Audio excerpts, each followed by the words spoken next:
రఘుపతిరావు గారిని ఎగ్జాంపుల్ చెప్తున్నాను. ఆయన ఎంపీపీ చేసి ఆయన భార్య జడ్పీటీసీ అయింది. ఇప్పుడు రఘుపతిరావు సవాల్ ఏంటంటే నేను చేసేది, నువ్వు పెద్ద నాయకుడివి, నువ్వు జడ్పీటీసీ ఎంపీపీ మండలం అంతా తిరుగుతాడు, తిరుగు పర్వాలేదు. కానీ మొదలు చేయాల్సిందేంటి, ఈ గుడాటపల్లిన మెజారిటీ తెచ్చి ఎంపీటీసీ గెలిపించి సర్పంచ్ గెలిపించి మొత్తం మండలం అంతర్జాతీయ నాయకులుగా పర్వాలేదు కానీ అంతరాష్ట్ర కూడా తిరిగి అందడలేదు. కానీ కాదు ఈ ఎగ్జాంపుల్ ఒక్కనే కాదు, ఇక్కడ ఉన్న జెడ్పీటీసీలు, ఇక్కడ ఉన్న రాష్ట్ర నాయకులు, ఇక్కడ ఉన్న జిల్లా నాయకులు, ఇక్కడ ఉన్న పెద్ద పెద్ద నాయకులు ముందు మీ ఇంట్లో గెలవాలి. మీ ఇంట్లో గెలిచి బయటకు గెలవాలి. నేను బయటకు వచ్చి లేకపోతే ఇక్కడ నేను రంగారెడ్డి గారు ఉంటే రాజకీయం చేసుకుంటాను, గీడ గీడ తిరుగుకుంటా, గుడ్డాల కలిగి ఆడ అమ్మ కూడా నిలబడుకుంటా, గాడగాడిని చూపుకుంటా పెట్టి అచ్చే చేసుకుంటారు. ఎవరి ఊళ్ళో ఎవరి ఊళ్ళో ఇప్పుడు వెళ్ళి ఇప్పుడు వెళ్ళి అన్న అప్పుడు అధికారంగా లేనప్పుడు ఈసారి కూడా గెలిపిస్తారు, ఈసారి కూడా గెలిపిస్తారు. సవాల్గా తీసుకుంటా, గెలిపిస్తా, 23 మెజారిటీ ఇచ్చినా ఇప్పుడు ఈ స్ఫూర్తి కావాలి, ఈ స్పిరిట్ కావాలి. పెద్ద పెద్ద నాయకులు ఎవరైతున్నారో మేము తువాల దురుకుతాం, మండల కేంద్రంలో పడతాం, మేము తువాల దురుకుతాం, రామారెడ్డి గారి సంఘాలు తీసుకుపడ్డాడు. అది మీరు ముందు మీ మాటలు గెలుగురి, ముందు మీ గ్రామంలో గెలుగురి, మీ బూత్ల మెజారిటీ దగ్గర మీ సర్పంచ్ గెలిపి, ఎంపీసీ గెలిపి అడంగా ఉద్దేశం అంతా చెప్పి అభ్యంతరం లేదు. కానీ నేను మొత్తం బయట దగ్గర నా ఇంట్లో మాత్రం ఏం లేదండి ఎవరి దగ్గర. అందుకే నేను కోరేది మీకు అందరినీ, దయచేసి రైతులు కానీ, మహిళలు కానీ, మరి అదేవిధంగా యువకులకు కానీ, ముసలులకు కానీ కాంగ్రెస్ చేసిన మోసాలు, నేను మిమ్మల్ని పెద్ద పెద్ద మీటింగ్ పెట్టి అదరగొట్టు మంటలేదు. ఇంటింటికి పోండి, టైం ఇంటికి పోండి, కూర్చోండి, ఊళ్ళకి తెలియడం ఉండడు. ఇంటికి పోండి, కూర్చోండి, సాయగారు వాళ్ళు చల్ల వస్తారు, కూర్చొని చెప్తారు. మంచిగా కేసీఆర్ పంపించడం ఇంకా బెస్ట్, మంచి దగ్గర వచ్చి పెట్టుకోరు. కేసీఆర్ ఎట్లా పెట్టే మంచి ఆరోగ్యం అడుగుతారు. అందుకే మీరు పోయి ముచ్చట పెట్టి కుదిరగించి మీరు కరెక్ట్ గా పనిచేస్తే ఖచ్చితంగా భూపాలపల్లి జిల్లా మీద గులాబీ జెండా 12 మండలాలు ఉన్నాయి, 12 మీకానే ఉన్నాయి, 12 మీకానే ఉన్నాయి. జబర్ శ్రీధర్ బాబు ఎక్స్ట్రా చేసినా మీరు 7 కొట్టినట్టు అయిపోయాయి, 100% రిజల్ట్ రానే వచ్చాయి. అందుకే అంటున్నా, మీరు కసి మీద కొడితే ఈసారి అవతరం దిమ్మ తిరగాలి. దాంతో పాటు మా తమ్ముళ్ళు ఏరికలు వస్తూనే ఉన్నారు. సోషల్ మీడియా అయ్యా, సోషల్ మీడియా అంటే మీ ఫోటోలు తెల్లారైతే సాయిబాబా ఫోటో పెట్టు కాదండి. ఆయన మీరు చేయవలసిన పని ఏంటంటే, మీ ఊళ్ళో ఎరువుల దుకాణం అంటే చెట్లు పెడతారు, ఇంకా ఫోటో ఆడపోయి వీడియో తీ, మాట్లాడు, గ్రూప్ లో పెట్టి, మండల గ్రూప్ లో పెట్టి, పోలీసుడు ఫోన్ చేస్తాడు, ఎవరా తమ్మి బాగా చేస్తున్నావు, నువ్వు సింపుల్ ఒకటే ఏం లేదు సార్ మా పార్టీ చెప్పింది చేస్తున్నాను. నువ్వు పోలీసు వాళ్ళకు కానీ అధికారులకు కానీ ఎక్స్ట్రాలు మాట్లాడి కాంగ్రెస్ కార్యకర్తల లెక్క పనిచేస్తున్న అధికారులకు ఒకటే మంత్రం, నువ్వు రేపు జెడ్పీటీసీ గెలువు, ఎంపీపీ గెలువు, వాడే సచ్చుకుంటా నీ ఇంటికి వచ్చి సల్యూట్ కొట్టి అమ్ముడు మీరు అధికారంలోకి వస్తున్నారు, రమణారెడ్డి చెప్పు, కేటీఆర్ చెప్పు, మళ్ళా మీరు అధికారంలో రాగానే నాకు మంచి పోస్టింగ్ ఇద్దాం, మీరు వాడే దగ్గరికి రాకపోతే మీరు చేయాల్సింది, మీరు చేయాల్సిన పని ఒకటే గెలుపే మంత్రం, గెలుపే మంత్రం. మీరు గడికి చూడు, వాడు కేసు పెట్టిండు, వీడు ఫోన్ చేసి నువ్వు మళ్ళీ 10 మందికి ఫోన్ చేసి వాళ్ళకు భయపెట్టి నువ్వు భయపడి ఆగమాగం కాకూడదు. రమణారెడ్డి సాబ్ ఉన్నాడు, మన లీగల్ సెల్ ఉన్నది, ఎవరి మీద కేసు అయినా కంటికి రెప్పలా కాపాడుకుంటాం, వస్తాం, వాడిపోతాం, ఇంటికి వస్తాం, రమ్మని వస్తారు, జోకర్ వస్తుంది, యాడికి కావాలంటే ఆడికి వస్తాం. భయపడే అవసరం లేదు, ఎవరు కూడా ఏ ఒక్కరు కూడా భయపడే అవసరం లేదు. ఇక్కడ మీ జిల్లా పార్టీ ఆఫీస్ ఉన్నారు. ఈ రోజు ఎట్లయితే హైదరాబాద్ లో నిన్న విద్యార్థులకు శిక్షణ కార్యక్రమాలు పెట్టుకున్నాము, అట్లాగే కార్యకర్తలకు తొందరలో ప్రతి సబ్జెక్టు మీద శిక్షణ కార్యక్రమాలు పెట్టుకుందాం. అట్లాగే లీగల్ టీంలను కూడా జిల్లాల వారీగా తయారు చేసుకుందాం. లీగల్ టీంలను Bhupalpally legal team, Hanumakonda legal team ఎక్కడికక్కడ జిల్లాలో తయారు చేసుకుందాం. చేసుకొని కేసు అయితే హైదరాబాద్ చూడాల్సిన అవసరం లేకుండా హనుమకొండలో మీకు అందుబాటులో ఉండేటట్టు 5 మందిలో 10 మందిలో ఎంగేజ్ చేస్తాం. మా సుదర్శన్ రెడ్డి గారు, మా శ్రీనివాస్ రెడ్డి గారితో కూడా నేను రిక్వెస్ట్ చేస్తా ఉన్నా, అన్నతో కూడా చేస్తా ఉన్నా.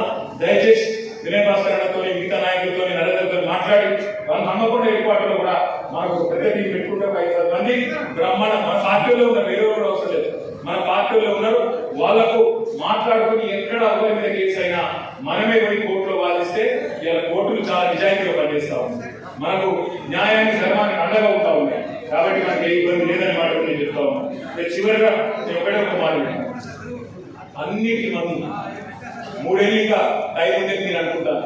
3 ఏళ్ళు లేదు వాస్తవం. ఎందుకంటే ఆఖరి సంవత్సరం ఎలక్షన్ సంవత్సరం, అలా ఏం చేసినా ఏం చేసినా ఎవరినా ఎవడినాడు అప్పటికే మైండ్ మీకు అయిపోతుంది. కేసీఆర్ మళ్ళీ తెలుసుకోవాలని దాని ఫిక్స్ అయి ఉంటారు. ఇక మిగిలిన 2 సంవత్సరాలు. ఈ 2 సంవత్సరాల కథ ఆరిపోయే దీపానికి ఎలుగు చాలా ఎక్కువ అన్నట్టు రేవంత్ రెడ్డి ఇక్కడ ఉండే ఎమ్మెల్యే ఎగురు దుప్పుడు ఎక్కువ ఉంటుంది. ఇంకా రానికి ఎక్కువైతుంది, ఫ్రస్ట్రేషన్ పెరుగుతుంది, ఎక్కువైతుంది, ప్రజలు ఇబ్బంది పడుతుంది, తెలిసి ఇబ్బందులు ఎక్కువైతుంది, సౌండ్ ఎక్కువైతుంది. భయపడకండి, గట్టిగా నిలబడదాం. ఇంకొక 6 నెలలు గట్టిగా మనం తగులుకుంటే ప్రజలు ఆ తర్వాత పూలలో పెట్టి మన ముఖ్యమంత్రిగా కేసీఆర్ గారిని తిరిగి మనం 2020 సంవత్సరంలో తీసుకొచ్చే బాధ్యత వాళ్ళు తీసుకుంటారు. ఈ 6 నెలలు మనందరం ఎక్కడ వాళ్ళు కష్టపడదాం. బీఫామ్ ఒకరికే వస్తుంది. పార్టీ స్టేట్ అబ్జర్వర్లు వస్తారు, వాళ్ళు కూడా కూర్చుంటారు. ఇక్కడ రమణారెడ్డి గారికి ఇష్టం ఉందా, ఒక్కోరికి ఇష్టం ఉందా కాదు, గెలిచేటోళ్ళు ఎవరు అని అసెస్మెంట్ చేసుకొని అవసరమైతే రమణాన్ని కూడా ఒప్పించి మెప్పించి మనం అంతా కూడా కలిసి సమిష్టిగా నిర్ణయం తీసుకొని గెలుపు గుర్రాలు పెట్టుకొని ఒకరికే టికెట్ వస్తుంది కాబట్టి మిగతా వాళ్ళందరం కూడా ఒకరికొకరు అడ్జస్ట్మెంట్ చేసుకోవాలి.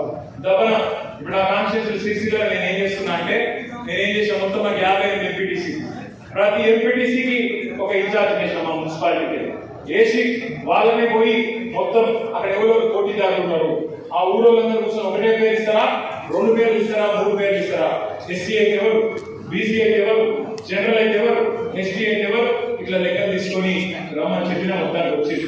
అదే ఎక్సర్సైజ్ మీరు కూడా చేసుకొని తయారున్నారంట.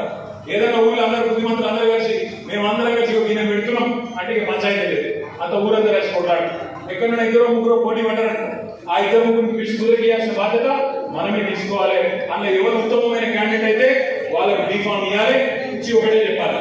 ఇక్కడ వచ్చేది ఫలానా వ్యక్తి కాదు, బీఫామ్ కాదు గుర్తు మీద ఎవరైనా వచ్చేది అంటే కేసీఆర్ కే ఓటేస్తున్నాం అనుకో, ఓటేయాలి తప్ప ఆయన మళ్ళా కులగణాలు కులాలు ఉండదు. కేసీఆర్ కే ఓటేస్తున్నాం అనుకునేస్తేనే రేపటి రోజున మళ్ళీ పార్టీ తిరిగి పుంజుకొని నిలబడి గిటారుగా కొట్లాడుతుందనే మాట దయచేసి యాద పెట్టుకోండి. నాకు తెలిసి స్థానిక సంస్థల ఎన్నికల్లో కులం ఉంటుంది, చాలా మంది చాలా క్యాండిడేట్ల విషయంలో అక్కడ లోకల్ అభిప్రాయాలు ఉంటాయి. కానీ ఈ ఎన్నిక మనకు చాలా కీలకం. గట్టిగా కొట్లాడదాం, ఐక్యంగా కొట్లాడదాం. చిన్న బుడ్డ పంచాయతీ ఉంటే ఇంట్లో కూర్చుందాం, ఇంట్లో మాట్లాడుకుందాం. కానీ బదాల పేరుక మాత్రం ఒకటే ఒక దళం, కేసీఆర్ దళంగా ముందుకు పోదాం. గులాబీ జెండా పురపాలపల్లి జిల్లా పరిషత్ ఎగరేద్దాం. భవిష్యత్తులో రాష్ట్ర రాజకీయాన్ని శాసించే దిశగా ముందుకు పోదాం. నేను రమణారెడ్డి గారికి ప్రత్యేకంగా అభినందన తెలియజేస్తా ఉన్నాను. కాళేశ్వరం పంపులు ఆన్ చేయాలి అని చెప్పి నేను నిరాహార దీక్ష కూర్చుంటాను. నేను పెద్దలు కేసీఆర్ గారితో మాట్లాడి ఆ చర్య అవసరం అనుకుంటే తప్పకుండా మాట్లాడి గట్టిగా సపోర్ట్ కూడా అన్నప్పుడు పెద్దలు కేసీఆర్ గారితో మాట్లాడి ఆ నిర్ణయం తీసుకుందామని చెప్పి తెలియజేస్తూ జై తెలంగాణ, జై కేసీఆర్.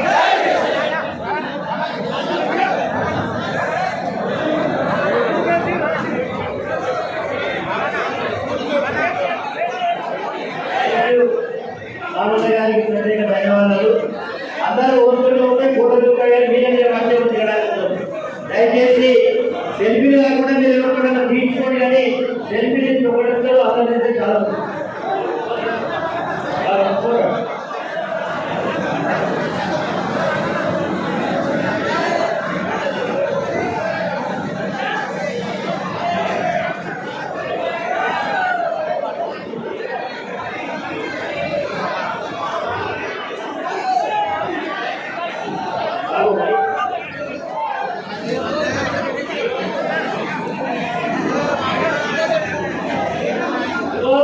మీరందరూ కూడా ఇటుకెళ్ళి పనిచేసి ఇటుకెళ్ళి బిర్యానీ కిందికి వెళ్ళిపోతే అర్థం దాటి ఇంకా లైన్ ఉంటే అర్థం ఉంటారు.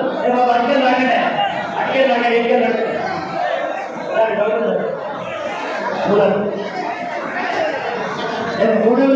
ఫోటో తీయండి, సెల్ ఫోన్ అవసరం లేదు, కాల్ చేయండి.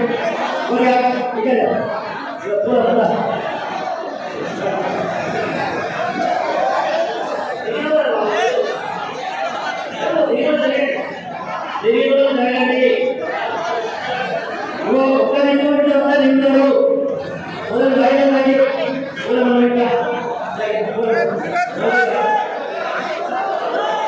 మొదలు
బాగుందా